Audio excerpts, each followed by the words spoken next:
Hello everyone, welcome to Bhagyalatha kitchen. ನಾನಿವತ್ತು ರುಚಿಕರವಾದ ಶಾವಿಗೆ ಪಾಯಸ ಮಾಡೋದು ಹೇಗೆ ಅಂತ ತೋರಿಸ್ತೀನಿ, ಬನ್ನಿ.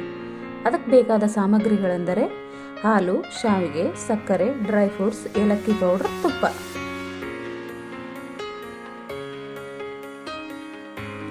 ಮೊದಲು ಸ್ಟವ್ ಆನ್ ಮಾಡಿ ಒಂದು ಪಾತ್ರೆ ತಗೊಂಡು ಅದಕ್ಕೆ ಸ್ವಲ್ಪ ತುಪ್ಪ ಹಾಕಿ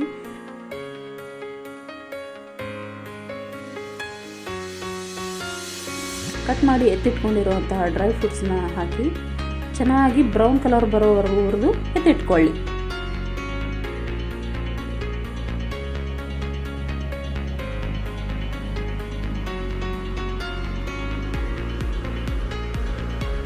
ನಂತರ ಅದೇ ಪಾತ್ರೆಗೆ 2 ಸ್ಪೂನ್ ತುಪ್ಪ ಹಾಕಿ ಶಾವಿಗೆ ಹಾಕಿ ಲೋ ಫ್ಲೇಮ್ನಲ್ಲಿ ಹುರಿದಿಟ್ಕೊಳ್ಳಿ.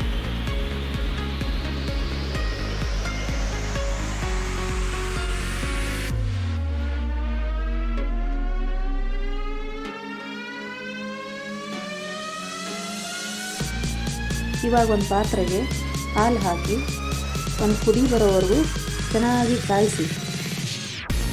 ನಂತರ ಅದಕ್ಕೆ ಹುರಿದಿಟ್ಕೊಂಡಿರುವಂತಹ ಶಾವಿಗೆ ಹಾಕಿ ಅದನ್ನು ಚೆನ್ನಾಗಿ ಬಾಯ್ಲ್ ಮಾಡಿಕೊಳ್ಳಿ. ಶಾವಿಗೆ ಬೆಂದಿದೆ ಇಲ್ಲ ಅಂತ ನೋಡೋಕ್ಕೆ ಕೈಯಲ್ಲಿ ಸ್ವಲ್ಪ ತೊಗೊಂಡು ಒಂದು 90% ಬಾಯ್ಲ್ ಆಗಿದೆ ಅಂತ ಗೊತ್ತಾದಮೇಲೆ ಅದಕ್ಕೆ ಸ್ವಲ್ಪ ರುಚಿಗೆ ತಕ್ಕಷ್ಟು ಸಕ್ಕರೆಯನ್ನು ಆ್ಯಡ್ ಮಾಡಿಕೊಳ್ಳಿ.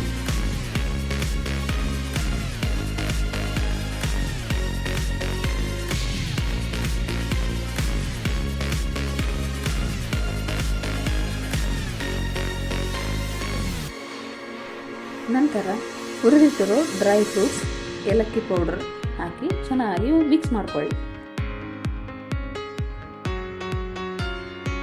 1 ಸ್ಪೂನ್ ತುಪ್ಪ ಹಾಕಿ